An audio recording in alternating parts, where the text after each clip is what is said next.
Hi students, in the previous videos we see about the various data handling functions. So in this video onwards we want to see about the bit pattern in a register and how we can change a bit in a register and various sequence or functions. Various sequence or functions. So in every ladder diagram you have contacts and coils. So when the contact is closed, then this particular output is on. And in the similar fashion, when the contact is off, then this output is also off. So we different lines have different activities. That means one coil may be on or one coil may be off.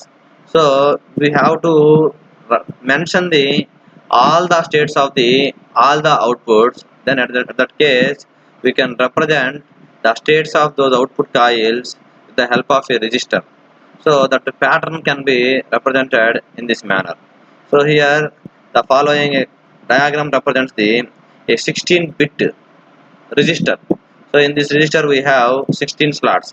Every register can stores the 2 bytes of data. 2 bytes of data. So that is 2 bytes means 16 bits. 16 bits.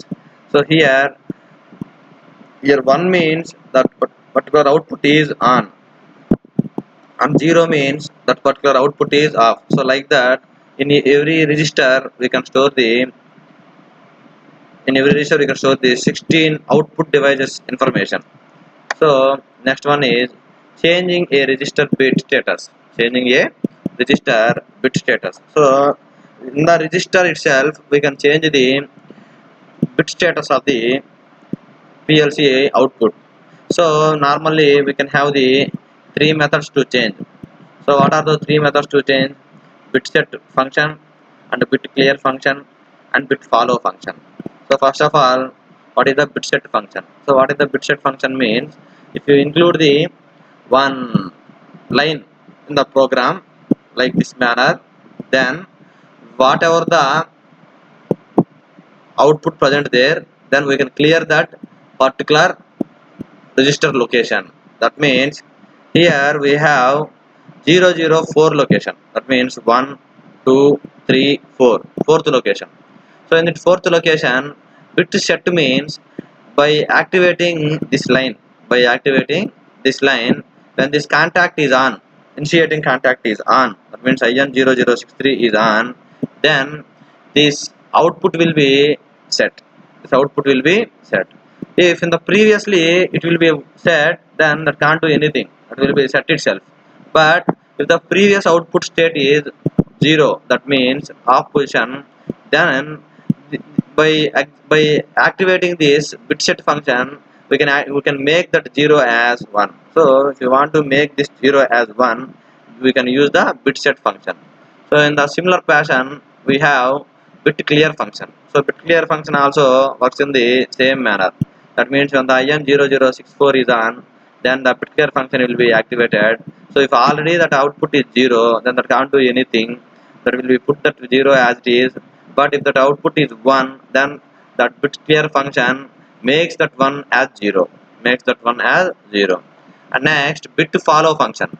Bit follow function means when the input is on, it means when the IN0065 is on, then the between can be changes as 1, and when the input is 0, that means off, then that will be set as a 0. That means if you want to make frequent changing of the bit in a register, then we go for the bit follow function. So this can be understood by the one example. That means here we have the 61 whiteboard pattern. So in this whiteboard pattern you have 16 boxes. 16 boxes. On those some boxes are sprayed with colors, and some boxes are make empty. Some boxes are make empty, and we can represent the every box with one line. So BP0001, HR0207 in the register. HR0207 register, we have the base pointer 0001 and BP0002 and BP0003 and so on, BP0063. So if we want to make some modifications in this particular boxes, then what we do means Here the various bit status of the 16 boxes are 1 0 0 0 1 0 1 0 0 0 0 1 1 1 1 0 like that. So what is our intention means we can make the 15 box as bit clear, that means 0. So here 15th bit is 1, so I want to make that 1 as 0. And similarly third box we can make as bs means bit set, so we can make as 1. So in the third box we have 0, so we have to make that 0 as 1. And in the similar manner we have to make the 10th box, we can make the first 0 and then 1, first 0 and then 1, like that. So to do those modifications, what we do means we have to introduce the three lines. Those three lines are depends with the contacts. Those contacts are nothing but IN0071 and IN0072 and IN0073. So when IN0071 will be closed, then the holding register in the holding register HR0207, the 15 box will be set to 0. That means clear to 0. So here this one can be converted into 0. And similarly, when the IN0072 is on, then the third register, that means 0 value will be converted into 1. And when the IN0073 is on, then the 10th register will be frequently changes its states. And next we have so many right function, not right function, shift registers also. So among those shift registers, just I explain only one register, and the remaining will be same as it is with the same syntax. So this one is the syntax for the shift right function. Shift right function, that means I already told every register stores the 16 bits of data, and those 16 bits are nothing but these one 1 0 0 0 1 0 1 0 0 0 1 1 1 1 0. So what we want to do means we want to shift the every bit to right one bit right direction, one bit right direction. So here all bits shift one space to the right when SR00111 is on. So when we remove all the bits from right direction, then what we get, one empty place we will get. So at that empty place we have to fill with one number. So what is that number means, that can be decided by the what is one bit. What is that bit means, that bit may be either 0 or 1. So how we can give that 0 or 1 means, if the IN0052 is on, then that will be a 1 bit, and if the IN0052 is off, then that will be a 0 bit. So we have one register.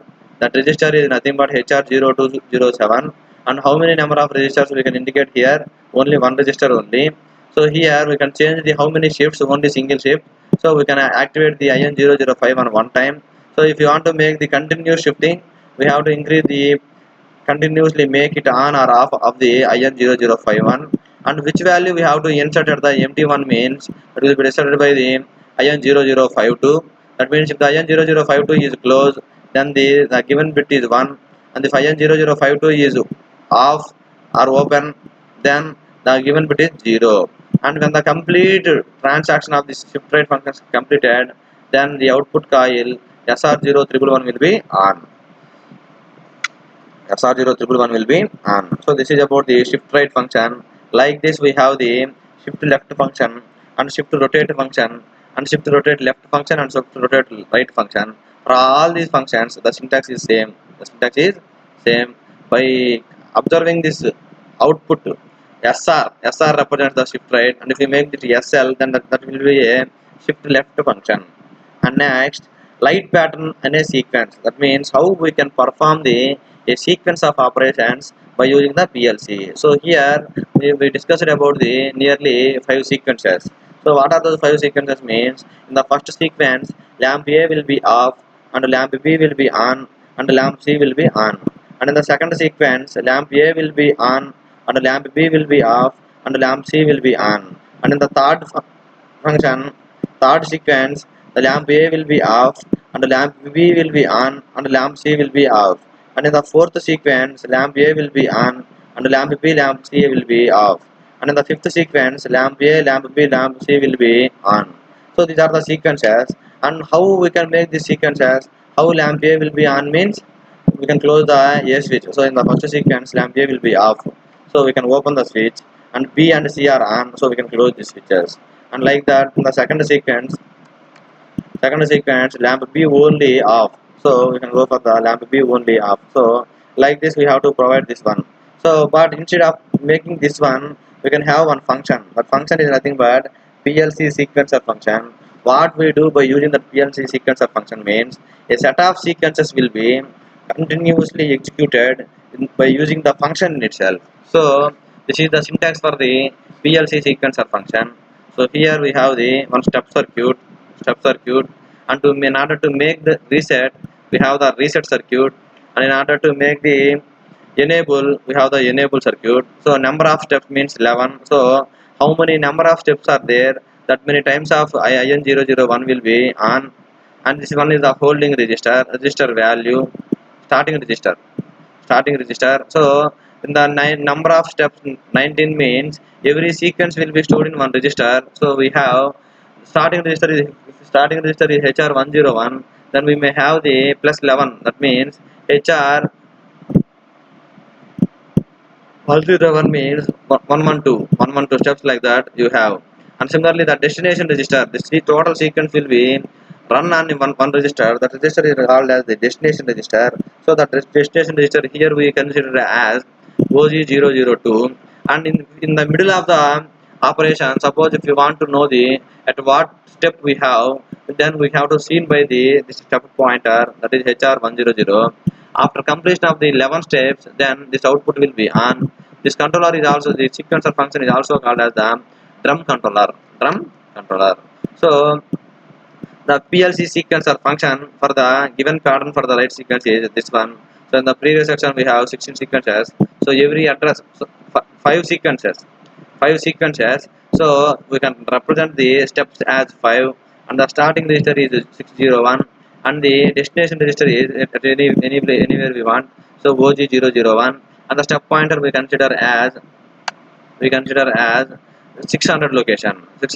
So this is about the bit pattern in a register, and how the bit may be clear or set, or make it clear and set by using some syntaxes, and what are the light pattern sequence, and how we can introduce all those sequence with the help of a sequencer function. So in the next video we may see about the dishwash function using the sequencer function, and basic 2-axis robot control and basic 3-axis robot control. Thank you.